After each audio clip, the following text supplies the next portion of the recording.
Let's face it, nobody likes to talk about poop. It's one of those topics that makes people squirm in their seats, giggle nervously, or change the subject entirely. But avoiding the conversation doesn't make the problem go away.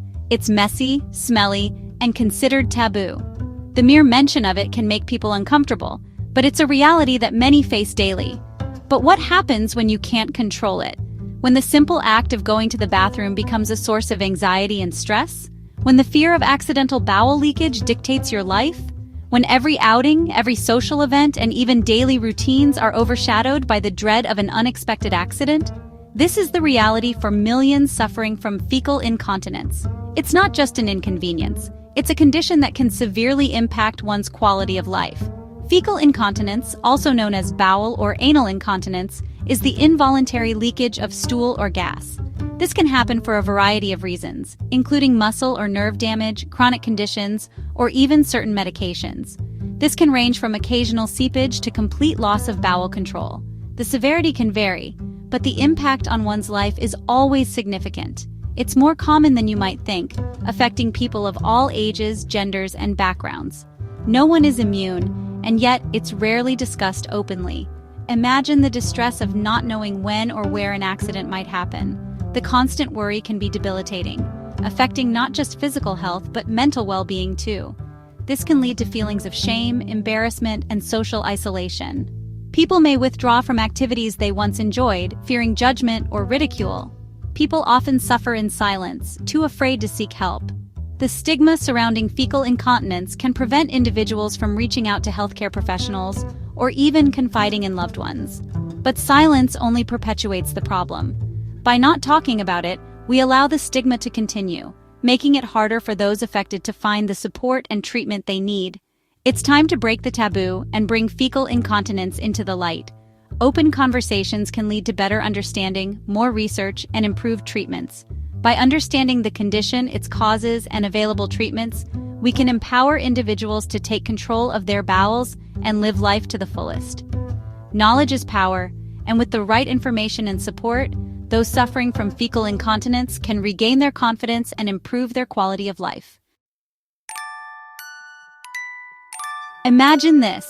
You're at a job interview, about to deliver a presentation, or enjoying a meal with friends. Suddenly you feel it, the urge to go, the fear gripping your insides. This constant anxiety is a harsh reality for those living with fecal incontinence. The impact extends far beyond physical discomfort. It can severely impact emotional well-being, leading to feelings of shame, anxiety, and depression. Many individuals withdraw from social situations, fearing an embarrassing accident. Relationships can suffer as intimacy becomes fraught with worry. Simple pleasures like exercising, traveling, or even leaving the house become daunting challenges. The constant need to be near a toilet can be isolating and restrictive. Understanding the causes of fecal incontinence is crucial for effective treatment. This condition can be distressing and significantly impact a person's quality of life. By identifying the root causes, healthcare professionals can develop more effective management strategies tailored to each individual's needs. It's not a disease in itself, but rather a symptom of an underlying issue. This means that addressing the primary cause can often alleviate the symptoms of fecal incontinence. Several factors can contribute to this condition.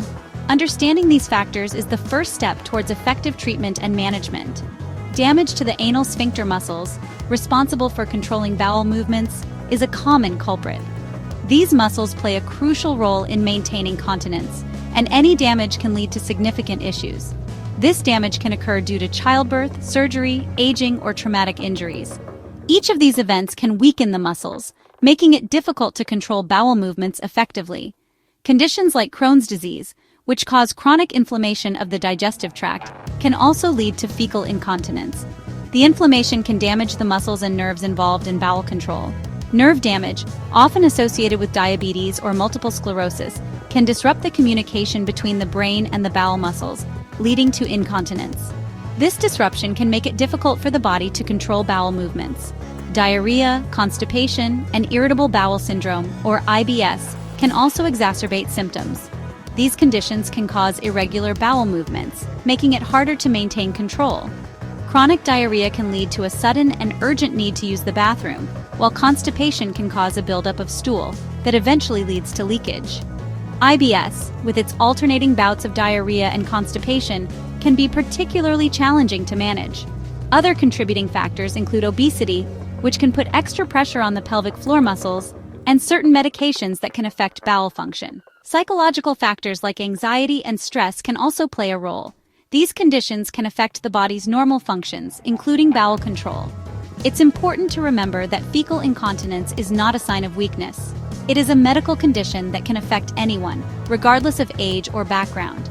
It's a medical condition that deserves attention and care. With the right support and treatment, individuals can manage their symptoms and improve their quality of life. Different shades of leakage. Types of fecal incontinence. Fecal incontinence isn't one size fits all. It manifests differently in individuals, depending on the underlying cause and severity. Passive incontinence involves the involuntary leakage of stool without awareness. This often happens with loose stools or in individuals with decreased rectal sensation. Urge incontinence, on the other hand, involves a sudden, intense urge to defecate, followed by an inability to control the bowel movement. This can be caused by diarrhea, irritable bowel syndrome, or nerve damage. Sometimes individuals experience a combination of both types, making diagnosis and treatment more complex. Understanding the specific type of incontinence you're experiencing is crucial for determining the most effective management strategy.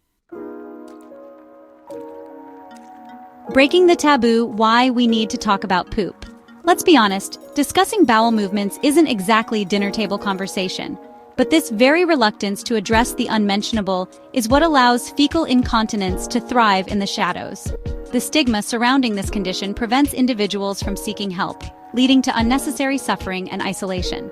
Many endure years of silent struggle, too embarrassed to confide even in their doctors. We need to normalize the conversation around bowel health. Open dialogue can dismantle the shame and fear associated with fecal incontinence. Imagine a world where discussing bowel issues is as commonplace as discussing a headache. By breaking down these barriers, we can encourage early intervention, connect individuals with support networks, and ultimately improve lives. You are not alone, seeking help and support. If you're struggling with fecal incontinence, remember you are not alone. Millions share your experience, and there is help available. The first step is often the hardest: reaching out to a healthcare professional. A doctor can help determine the underlying cause of your incontinence, ruling out any serious medical conditions. They can recommend the most appropriate treatment options, ranging from lifestyle modifications to medication or surgery. Beyond medical intervention, connecting with others who understand your struggles can be invaluable. Support groups, both online and offline, provide a safe space to share experiences, exchange coping mechanisms, and find emotional support. Remember, seeking help is not a sign of weakness, but a courageous step towards reclaiming your life. Navigating the path: treatment options and coping strategies. There is no one-size-fits-all solution for fecal incontinence. Each individual's experience with this condition is unique, and therefore, the approach to managing it must be personalized. Treatment plans are tailored to the individual, addressing their specific needs and underlying causes. This personalized approach ensures that the treatment is effective and manageable for the patient. Lifestyle modifications often form the first line of defense. Simple changes in daily habits can have a significant impact on managing symptoms and improving quality of life. Dietary changes, such as increasing fiber intake for constipation, can help regulate bowel movements and reduce the frequency of incontinence episodes. Conversely, avoiding trigger foods for diarrhea, such as spicy or fatty foods, can significantly improve symptoms and prevent flare-ups. Pelvic floor exercises aimed at strengthening the muscles that control bowel movements are highly effective, especially for stress incontinence. These exercises can be done at home or with the guidance of a physiotherapist. Regular practice of these exercises can lead to significant improvements in muscle strength and control, enhancing overall bowel function and reducing incontinence episodes. Biofeedback therapy can help individuals regain control over their sphincter muscles. This technique uses sensors to provide real-time feedback on muscle activity, helping patients learn how to strengthen and control these muscles more effectively. Medications, such as antidiarrheals or bulking agents, can manage symptoms by altering stool consistency and bowel movement frequency. In some cases, Surgical intervention may be necessary to repair damaged muscles or improve bowel control. Surgical options vary, from minimally invasive procedures to more complex surgeries, depending on the severity of the condition and the underlying cause. Remember, it's crucial to work closely with your healthcare provider to determine the most appropriate treatment plan for you. Open communication and regular follow-ups can help ensure that the chosen strategies are effective and adjusted as needed to provide the best possible outcomes.